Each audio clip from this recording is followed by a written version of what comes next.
Welcome to Better Sex, where you get the information and inspiration to create and enjoy your best possible sex life.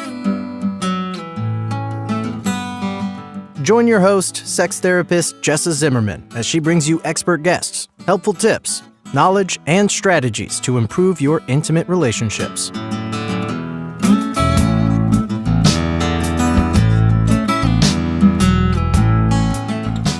And now, your host, Jessa Zimmerman.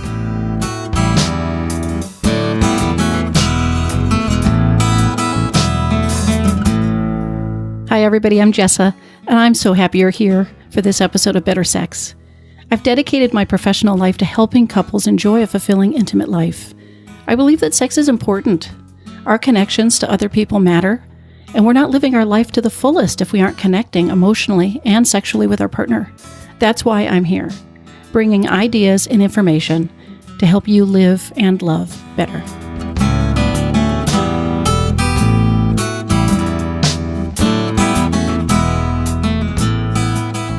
As I was putting the podcast together, I put out a little survey to my subscribers asking what kinds of topics people wanted me to cover. I definitely want to hear from you and know what you want me to address on the show. And while it is not the most frequent presenting concern in my practice, the most frequent request I got in terms of what to talk about on the show was menopause. So I see people in my practice who are dealing with menopause, and it's problematic in some way. People report reduced libido.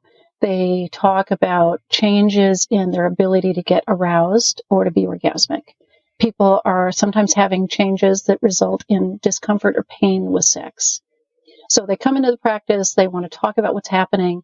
We're strategizing about what kinds of things can be improved and potentially what kinds of things you have to adapt to, and how are you going to change and collaborate with your partner to create a really fulfilling sex life over time. Now, not to say that I don't have plenty of older clients who are not complaining about menopause. I have clients as old as 80 even, in talking about other kinds of things who seem to have gone through menopause without a problem. And as my guest is going to talk about, people sort of experience the changes of menopause in varying degrees. And some people are more bothered by the changes than others, as well as people have different kinds of symptoms. Not everybody goes through it the same way. But menopause is the topic. Menopause is important. It's a time of life that brings a lot of change. If you've had children, you might be getting to a point in your life where they need you less, or maybe they've even fledged.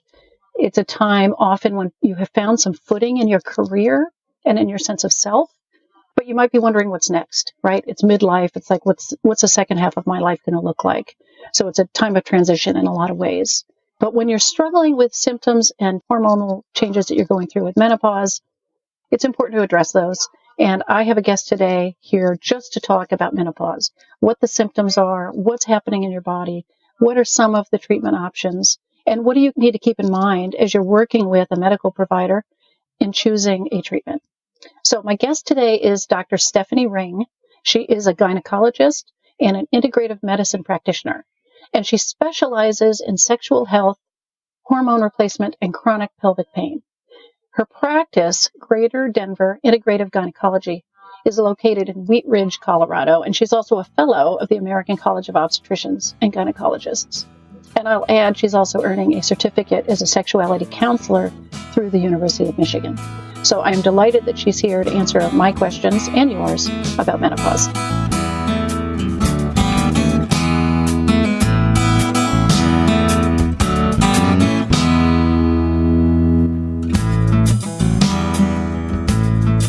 So thank you, Stephanie, for being here. I'm so glad you could be on the show with me. Well, thanks for having me, Jessa. Yeah. So the topic today is menopause. Seems like a big topic. But I thought maybe you could start by just sort of defining it for us. I mean, I think a lot of people have a pretty good idea of what it's like, but maybe not the definition. Sure.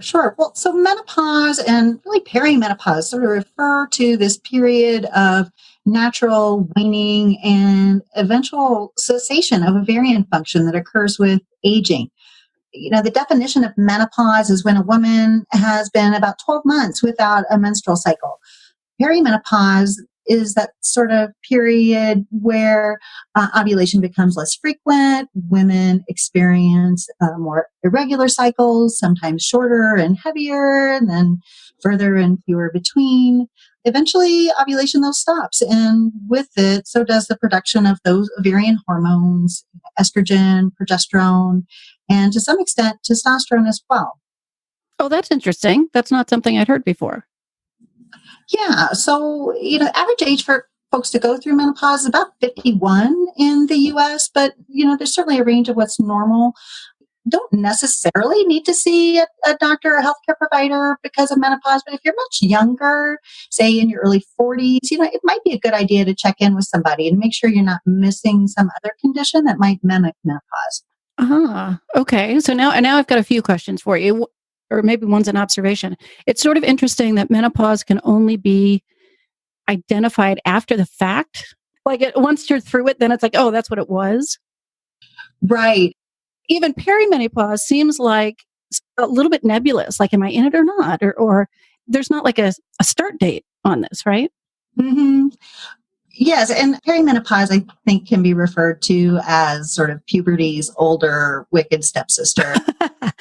These are sort of big, nebulous transitions, as you say, where people are just hormonally all over the place. And so it's not always a really orderly process. And so, again, perimenopause is kind of the best of both worlds. People are having these wacky cycles, and on top of that, they will get hot flashes and complain of the vaginal symptoms. Eventually, though, and again, that average age is about 51, 52 in the US. It's usually when people are said and done with the periods. So by 51 or 52, a woman will have gone a year without having had a period. Typically. Yeah. Okay. That's the average. And is there any data about how, the average length of perimenopause? Not really. I would say it's usually about 5 to 7 years or so. Okay. So it's a long time. But again, it seems like the kind of thing people might notice after it started happening, right? There's no announcement that next week we're changing the hormones. No. Okay. And you mentioned maybe seeing a healthcare provider to rule out things that might mimic menopause. Mm-hmm. What are some of the things that might do that? Mm-hmm. Well, the big one I'm thinking about is thyroid illness. And so, sort of any kind of major hormonal imbalance in the body does certainly have the potential to affect ovulation. And so, again, thyroid issues are going to be the most common. The other thing that we worry about are conditions where there's actually too much estrogen in the system, things like polycystic ovarian syndrome, although this is something that usually shows up really in much earlier years. There's also such a thing as what we call premature ovarian insufficiency or premature ovarian failure. And this carries with it its own set of health risks and consequences and really does need specific treatment. Okay. So if somebody's hitting, what they think is menopause, early 40s, something like that, that would definitely warrant a check-in with your medical provider. Yeah, if you're really not having symptoms, and particularly if you're really not having periods, or again, you're having some other worrisome symptoms, it's really never a bad idea. Okay. And you keep mentioning that the average age is 51 or 52 in the US. Mm-hmm. What are the differences around the world? Mm-hmm. And why would that be? Well, I think, again, it's really, again, the age at which any given woman will go through menopause is really pretty variable, and it's hard to predict. I mean, there's certainly some role of genetics that come into play. Likewise, sort of overall quality of health is really important. Again, those are things that really vary widely across different cultures and different environments. Okay. All right. And so what are the typical, you've mentioned a couple of them, but the typical symptoms and effects of menopause, like what are people going to notice as they're going through it? Mm-hmm. Well, the one symptom that we almost all universally associate with menopause are hot flashes. And for some people, these are sort of this mild sensation of increased warmth. For other women, it's this sudden, intense, overwhelming sensation of heat that might provoke an otherwise reasonable person to disrobe or douse herself with water. And so, as you can imagine, some people are just very mildly annoyed by these. Some women will put kind of a positive frame on it. I'm having a power surge. Right. Yeah. tell me, they can't even make it through a business meeting, let alone sleep through the night. So hot flashes can be a big deal for some folks. Okay. And then what are the other typical things that people notice? Yeah, well, vaginal symptoms are probably the other big one. Most women, again, we mentioned this a little bit before, as they age, will experience increasing problems with vaginal dryness. And again, for some people, they may just notice more difficulty lubricating when they get aroused. For others, they have this sort of chronic sense of itching and irritation. And in really serious cases, the tissue can be so fragile that women can have really intense pain and even bleeding when they attempt to have sex. So the other thing is because of how our anatomy is situated, we also experience a lot more urinary symptoms, more frequent urinary tract infections, more difficulties with urinary urgency, leakage, and so on. Fun stuff. Yeah, I was going to say, you're just, this isn't sounding fun as you're talking about it. And did most of these symptoms sort of come on suddenly, or is it the kind of thing, I'm thinking about the difficulty with lubrication and maybe even fragile tissue. Mm-hmm. Does it feel sudden to women, or is it the kind of thing that gradually is getting worse over a course of years? I think for most people, it tends to be kind of this gradual progression. The people that tend to have the biggest problem with dryness or irritation tend to be the women who have gone through some period of sexual abstinence and then try to resume at some point. And so that tissue really can become quite fragile and inelastic. And those are the folks that are really going to benefit from some expert help. But okay. Again, this is almost always something that can be improved upon with the right treatment and determination. So, okay. And do you have a sense? I mean, I don't know how much real data there is out there, but how pervasive are the symptoms? Like, what percentage of women are going to suffer with hot flashes or power surges, and what percent are going to have any sort of issue with bleeding and fragile tissues, all the way to difficulty getting lubricated? mm-hmm. I mean, is this universal? Is this sort of, in our future, no matter what? Again, the extent to which people are bothered by it is really, really variable. I would say the majority of women will experience some degree of hot flashes. Again, how bothersome they are again, really, really individual. Yeah, yeah.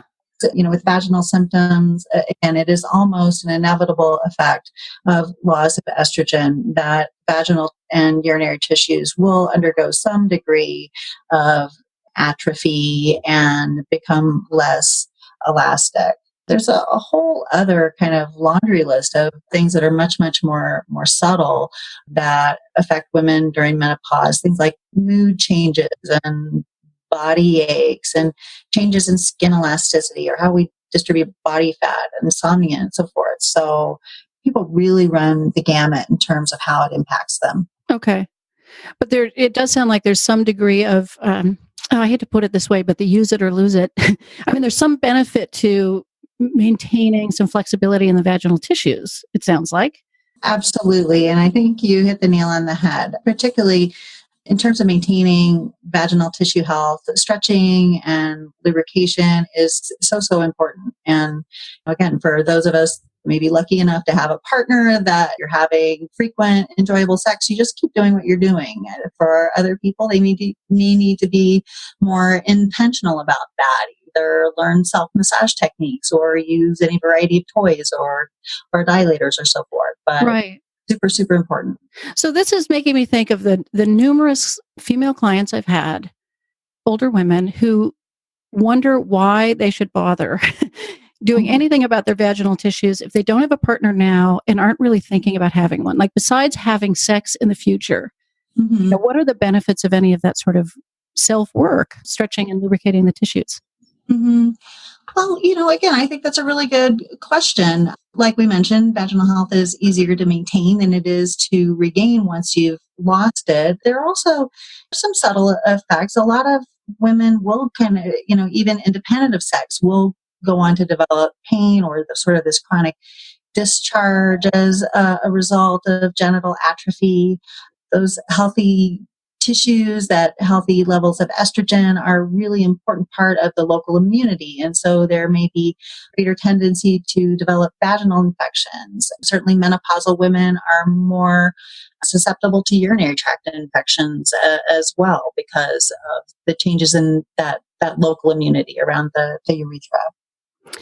Okay, so for their basic comfort and well-being, it's worth putting in this effort, even if they don't imagine having a sexual partner. I in the believe future. it is. Yes. Yeah. All right. So what are some of the treatment options? And I don't know if they're different for the different symptoms or if it's sort of one-stop shopping.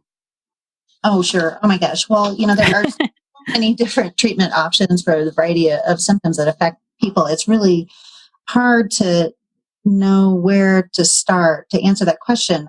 As I often tell patients, whenever there's a bazillion different ways to approach any given problem, it's likely because none of them are perfectly awesome in terms of their effectiveness or the risks that are associated with them. So, for better or worse, when you're looking at studies for treatment for hot flashes, particularly, nothing works as well as hormone. Nothing really ever even comes close. And hormone, you mean hormone replacement therapy? Correct. Okay. Correct. Principally estrogen. But on the other hand, again, when you're examining various therapies, other medications, herbal remedies, and botanicals and nutrition therapies, again, you see a very, very large placebo effect in these trials. And what I'm referring to is sort of the tendency of folks to improve irrespective of what treatment is there provided. So to me, that highlights the importance of that body-mind connection and harnessing that for healing. So, right. Okay. Yeah, I think that, in terms of how you approach any given symptom, I think the most important thing is to have someone who knows you well, who has experience treating menopausal symptoms, who's really able to go with you through your range of options and what some of the pros and cons might be. Okay. So if hormone replacement therapy, that's one probably people have heard of, although they may not know that much about it. What about other topical treatments or other things that are part of the arsenal when you're talking to patients? Sure. Principally, the two ways that hormones are used for menopausal therapy are what we describe as hormone replacement. And then there are also local uses of hormone. And here we're talking about treatments for the genitourinary symptoms. Again, when we're referring to local treatments that we might use to help with vaginal dryness or atrophy, again, there are also a number of different options. The most commonly used thing, though, is going to be vaginal estrogen. This is going to be administered in any variety of forms. Probably the more commonly prescribed methods are going to be either creams or suppositories. There are also tablets that are inserted vaginally. There's even like a vaginal ring that people can use for the vaginal symptoms. There's also a newer agent on the market, which is a vaginal DHEA, which is a precursor to estrogen that also has some sort of weak testosterone effect. And a lot of women respond really, really well to that. Then there are sort of the, non-hormonal agents, things like vaginal moisturizers, which are not to be confused with lubricants, but are used on a more regular basis to maintain vaginal skin integrity. Okay. And those local hormonal treatments, do those end up in the bloodstream the same way as hormonal replacement therapy?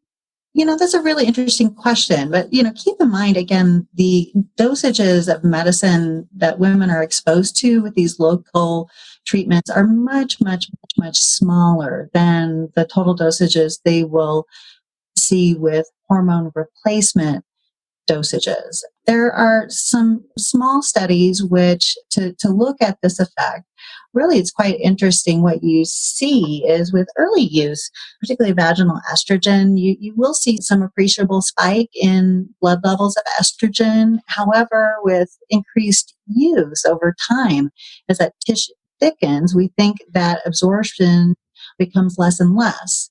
The reason why DHEA has become so popular is, again, as a precursor to estrogen. It may be safer for certain categories of breast cancer patients and so forth. And so some of our oncology or cancer specialist colleagues have a little higher degree of comfort with those medicines for breast cancer survivors. Okay, because they're trying to maybe minimize the estrogen in the bloodstream? Correct. Okay.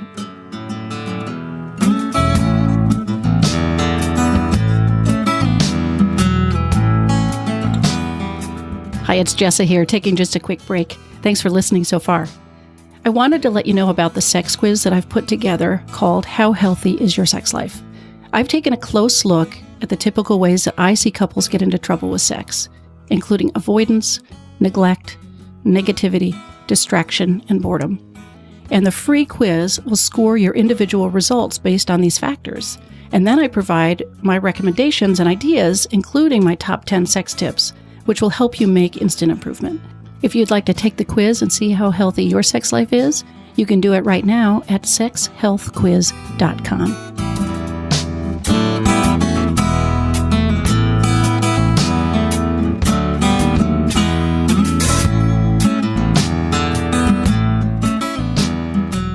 So that sort of leads into my next question, which is what kinds of things should people consider, when they're deciding about hormone replacement? Mm-hmm. And again, I know you're not giving medical advice exactly here, but just sort of talking about some of the issues that they'd want to talk to their own doctors about. Sure, yes. And again, there's a lot of variables in that equation as well. Again, first of all, I think it's important to have a relationship with someone who knows you well, who's knowledgeable about the use of these medicines. I also think it's really important to be very clear about what your goals and your expectations are going to be for hormone therapy.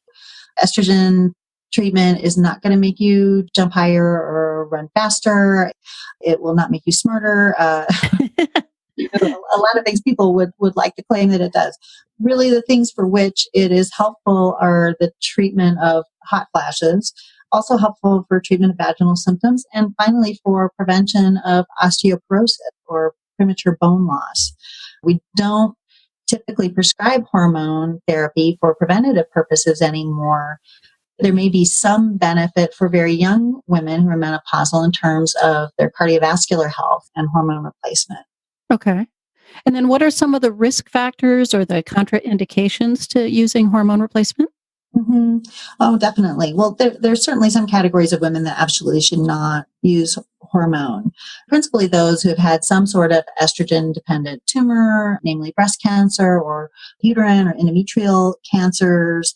Likewise, women who have cardiovascular disease, women who've suffered a heart attack or stroke or have some other blood clot history, those folks also should stay away from hormone therapy. On the other hand, I think it's really important to note, again, at least my perception is that a lot of women really overestimate their risk for hormone therapy. And the same is true of a lot of physicians.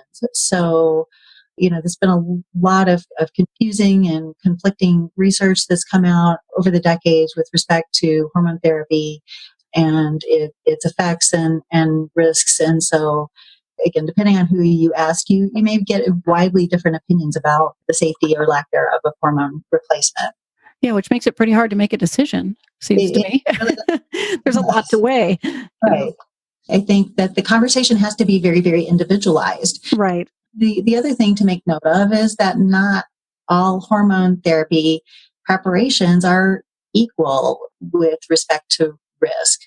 Certainly, there is thought to be a difference in terms of safety for estrogens that are absorbed through the skin. Things like patches or gels are thought to be a lot more physiologic or safer or impact clotting factors to a much less extent than hormones that are taken orally. Likewise, there may be some difference in the effect of so-called bioidentical versus conjugated estrogens or so-called Premarin or what have you. And so also the type of progesterone that a person takes definitely matters, particularly with respect to breast cancer risk. So these are all things that need to be considered.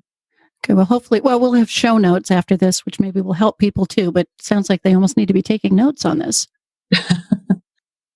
What about libido? and menopause. Is there a hormonal relationship there? It's certainly something I hear from my sex therapy clients. That with menopause came a drop in their libido. Yeah, again, when you look at the large studies on desire and menopause, the news really doesn't look good in terms of declines and levels of sexual functioning as we age. But again, as you and I know, hormones and desire is rarely all about biology. Yes, there are a lot of women who will attribute a loss of desire to a drop in estrogen and testosterone, and certainly their replacement can be helpful for many folks. But again, this loss of libido is by no means inevitable. I mean, there are certainly women who, once that concern for pregnancy is over, they don't have to mess with contraception anymore. They really feel like they enjoy something of a sexual renaissance. And so again, it's a lot more complicated than hormone levels. Yeah, I certainly have had plenty of older clients, right, who have a thriving sex life. They've come into their own. They know who they are. Maybe the kids have been launched if they had children. They've got the time and space for sex in a way that they didn't when they were younger. Yeah, absolutely. Absolutely. Midlife is one of those things that doesn't get associated with crisis for nothing. I mean, for a lot of it just may not be a very sexy time of their life. People are experiencing career transitions. It's sort of a make or break for a lot of long-term relationships. Again, some people will experience that loss of fertility as something to really mourn. So yeah, it's complicated. Right.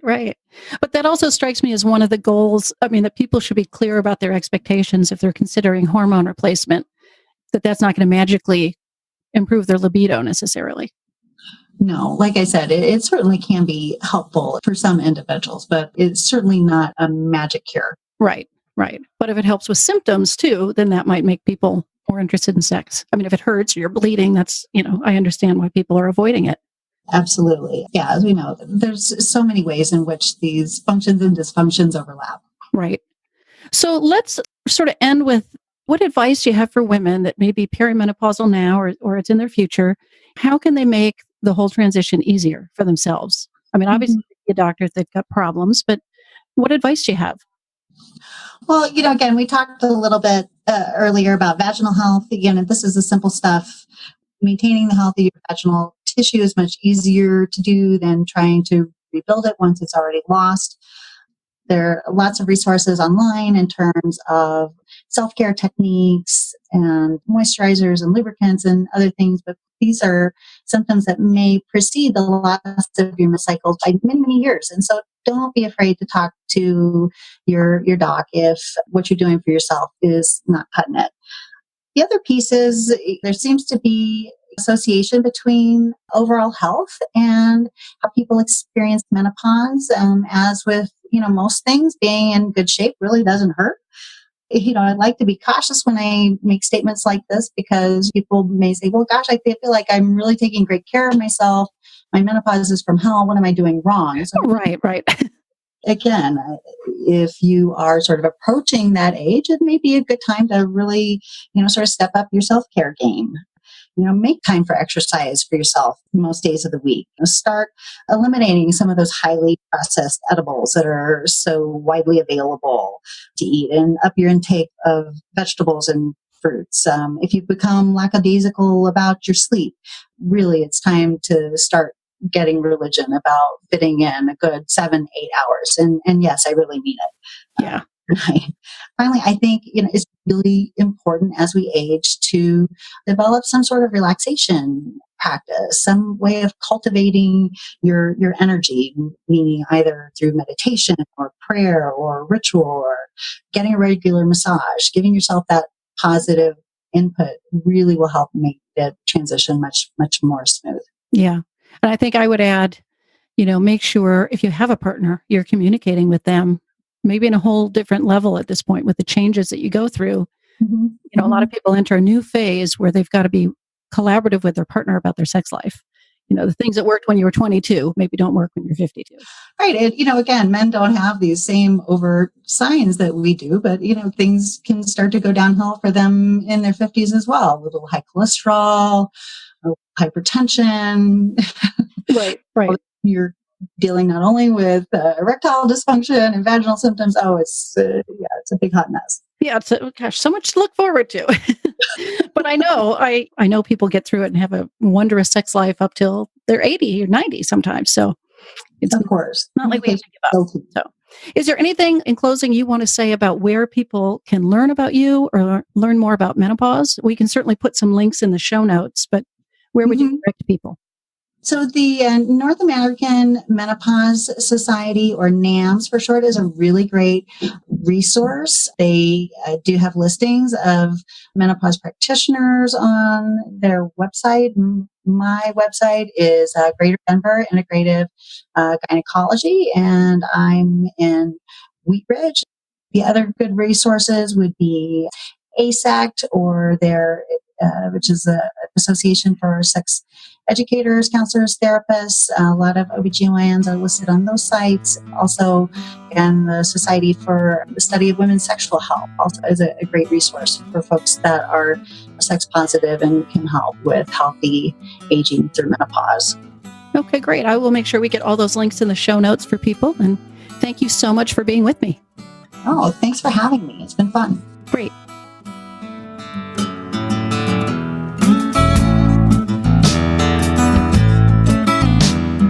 You've been listening to Better Sex. Please visit our website, bettersexpodcast.com, for show notes and additional episodes.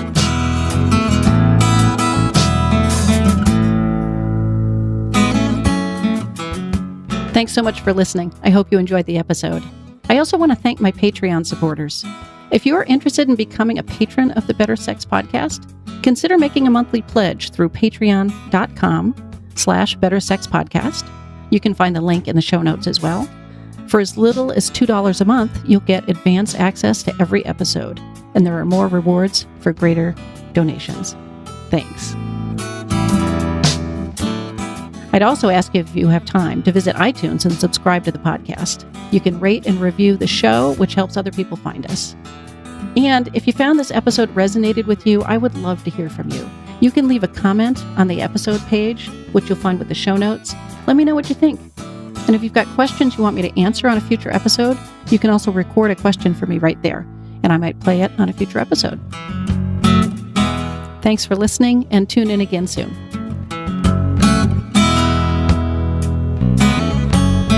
Our theme music has been composed, recorded, and provided by Rick Ruskin, courtesy of Lion Dog Music.